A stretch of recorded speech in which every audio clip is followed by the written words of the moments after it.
Cette semaine, Rando Pays vous propose une randonnée au volcan, accessible à tous. Une boucle par le rempart des sables et le plateau des basaltes pour découvrir la plaine des sables sous un autre angle.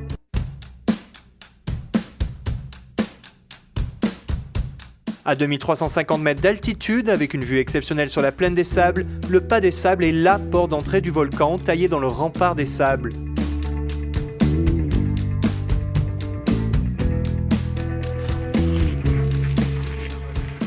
Falaise abrupte de 150 mètres en moyenne, le rempart des sables, issu de l'effondrement du volcan il y a 65 000 ans, pouvait sembler infranchissable.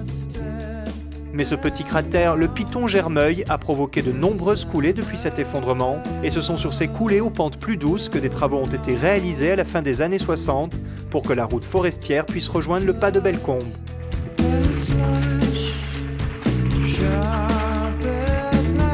Le long du rempart des sables, sur un sentier facile et en très légère montée, les points de vue se suivent et ne se ressemblent pas, en contrebas sur la plaine des sables, mais aussi de l'autre côté sur la plaine des remparts. Regardez aussi à vos pieds pour observer cette Pennisetum cafrum, une herbacée endémique.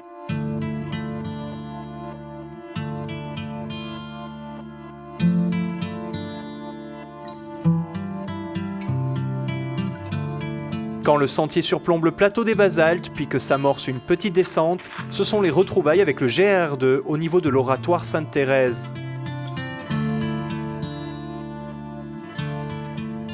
L'oratoire Sainte-Thérèse est un oratoire qui est relativement vieux. Là, on voit qu'il a été un peu modernisé, il s'est un peu agrandi, mais c'est un lieu de remerciement d'un ancien propriétaire d'animaux qui à l'époque faisait des transhumances dans la rivière de l'Est. Logiquement, ce sont des initiatives personnelles. On voit même à l'heure actuelle de nouveaux oratoires apparaître, ici et là sur le milieu forestier ou même dans des milieux urbains. Souvent autour de beaucoup d'oratoires, on retrouve des rosiers, des fuchsias, de l'agapanthe et d'autres plantes également, donc qui ont été certainement rapportées pour égayer un petit peu ce lieu de culte.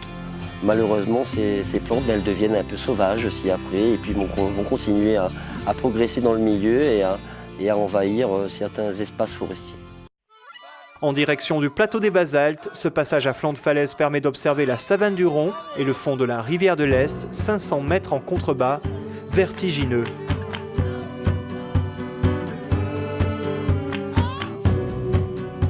Au bout du plateau, la vue se dégage à nouveau sur la plaine des sables, mais aussi sur les constructions basaltiques du plateau. La particularité de cette construction géologique, c'est elle vient du volcanisme, on va dire, secondaire de la Fournaise, c'est-à-dire que c'est un volcanisme qui s'est produit du Piton de la Fournaise, mais après l'effondrement du rempart des sables. Ce sont les coulées de la Fournaise qui sont venues lécher ce rempart qu'on a longé tout à l'heure et qui ont disposé au fur et à mesure plusieurs couches épaisses, un peu comme un millefeuille de basalte, qui ont fait cette forme assez intéressante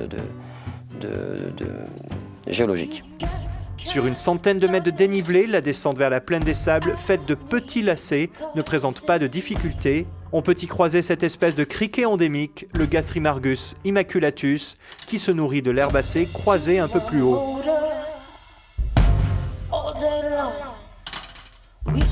Au bas du rempart, un agréable bosquet de petits tamarins peut servir de lieu de pause déjeuner, à l'ombre, avant d'attaquer le retour par la plaine des sables.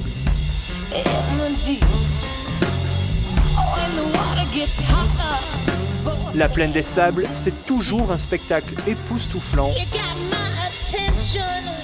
Après avoir suivi le départ de la piste équestre, vous pouvez continuer en longeant le rempart. Le hors-sentier est autorisé, mais uniquement pour les randonneurs. Une fois la piste retrouvée, il ne reste plus qu'à remonter au pas des sables par la route.